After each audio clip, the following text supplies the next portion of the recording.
नमस्कार, मेरा नाम है शिवम शर्मा। दिन है बुधवार, तारीख है 28 अगस्त और आप सुन रहे हैं रेडियो भारती। सबसे पहले हेडलाइन। प्रधानमंत्री नरेंद्र मोदी ने अमेरिका के राष्ट्रपति जो बाइडेन से बात की। यूक्रेन और बांग्लादेश की स्थिति पर चर्चा भी की। जम्मू कश्मीर विधानसभा चुनाव के पहले चरण की नामांकन प्रक्रिया आज समाप्त। ऑस्ट्रेलिया ने अपने यहाँ अंतर्राष्ट्रीय विद्यार्थियों का प्रवेश सीमित करने की घोषणा की। दूसरी भारत चिली संयुक्त आयोग की बैठक आज भारत और चिली के विदेश मंत्री संयुक्त रूप से करेंगे अध्यक्षता। वित्त मंत्री निर्मला सीतारमण ने कहा, जीएसटी दरों में बदलाव पर कोई फैसला नहीं होगा। सरकार ने यूएई से रियायती दर पर 160 टन सोने का आयात की अधिसूचना जारी की। बीसीसीआई सचिव जय शाह निर्विरोध रूप से आईसीसी के अध्यक्ष चुने गए। फ्रांस की राजधानी पेरिस में आज होगा पैरालंपिक खेलों का औपचारिक उद्घाटन। अब खबरें विस्तार से।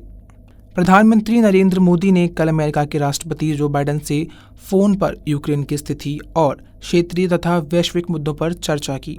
अमेरिका के राष्ट्रपति ने श्री मोदी को टेलीफोन किया था। प्रधानमंत्री ने लोकतंत्र, विधि संपन्न शासन और दोनों देशों के लोगों के बीच मजबूत संबंधों के साझा मूल्यों पर आधारित भारत अमेरिकी व्यापक वैश्विक रणनीतिक साझेदारी के प्रति श्री जो बाइडेन की प्रतिबद्धता की सराहना की। जम्मू कश्मीर में विधानसभा चुनाव के पहले चरण के लिए नामांकन आज संपन्न हो जाएगा। प्रदेश में पहले चरण में 6 जिलों की 24 सीटों पर 18 सितंबर को मतदान होगा। नामांकन पत्रों की जांच कल की जाएगी, जबकि 30 अगस्त तक नाम वापस लिए जा सकेंगे। ऑस्ट्रेलिया ने अपने यहाँ अंतर्राष्ट्रीय विद्यार्थियों का प्रवेश सीमित करने की घोषणा की है। वहाँ के शिक्षा मंत्रालय ने कहा है कि वर्ष 2025 में केवल 2,70,000 विदेशी विद्यार्थियों को दाखिले की अनुमति होगी। यह सीमा उच्च शैक्षणिक पाठ्यक्रमों और व्यावसायिक तथा प्रशिक्षण पाठ्यक्रमों पर लागू होगी।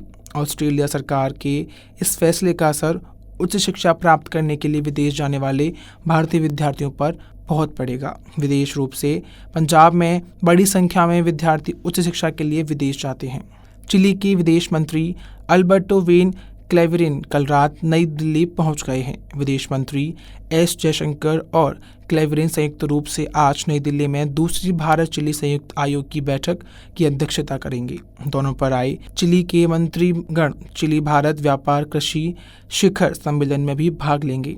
इसके बाद चिली का प्रतिनिधिमंडल मुंबई के लिए रवाना होगा। वित्त मंत्री निर्मला सीतारमण ने मंगलवार को कहा कि जीएसटी को लेकर गलत प्रचार किया जा रहा है कि इसके तहत लोगों से अधिक टैक्स लिया जा रहा है। यह हम पूछना चाहते हैं कि ऐसे लोग कोई एक भी आइटम बता सकते हैं जिस पर जीएसटी के पहले मुकाबले के अधिक टैक्स ज़्यादा लिया जा रहा हो। सरकार ने भारत यूएई मुक्त व्यापार समझौते के तहत 2024-25 के लिए यूएई से रियायती दर पर निर्माताओं और व्यापारियों द्वारा 160 टन तक सोने के आयात को अधिसूचित किया है। मंगलवार को एक अधिकारी ने कहा, व्यापक आर्थिक भागीदारी समझौता के रूप में आधिकारिक तौर पर करार दिया गया है। यह समझौता 1 मई 2022 को लागू हुआ था। भारतीय क्रिकेट कंट्रोल बोर्ड बीसीसीआई के सचिव जय शाह अंतर्राष्ट्रीय क्रिकेट परिषद आईसीसी के निर्विरोध अध्यक्ष चुने गए हैं। वे 1 दिसंबर 2024 से यह पद संभाल लेंगे। इसके साथ ही 35 वर्षीय श्री शाह सबसे कम उम्र के आईसीसी अध्यक्ष बन जाएंगे। श्री जय शाह अक्टूबर 2019 से बीसीसीआई के सचिव और जनवरी 2021 से एशियाई क्रिकेट परिषद के अध्यक्ष के रूप में कार्य कर रहे हैं। 2024 के पैरालंपिक खेलों का औपचारिक उद्घाटन आज फ्रांस की राजधानी पेरिस में हो रहा है। ये खेल 8 सितंबर तक चलेंगे। यह पहली बार है कि फ्रांस के ग्रीष्मकालीन पैरालंपिक का आयोजन कर रहा है।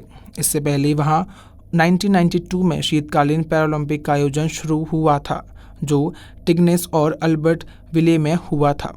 अब मैं शिवम शर्मा लेता हूं आपसे विदा, इस वादे के साथ कि आप जुड़े रहेंगे रेडियो भारती के साथ।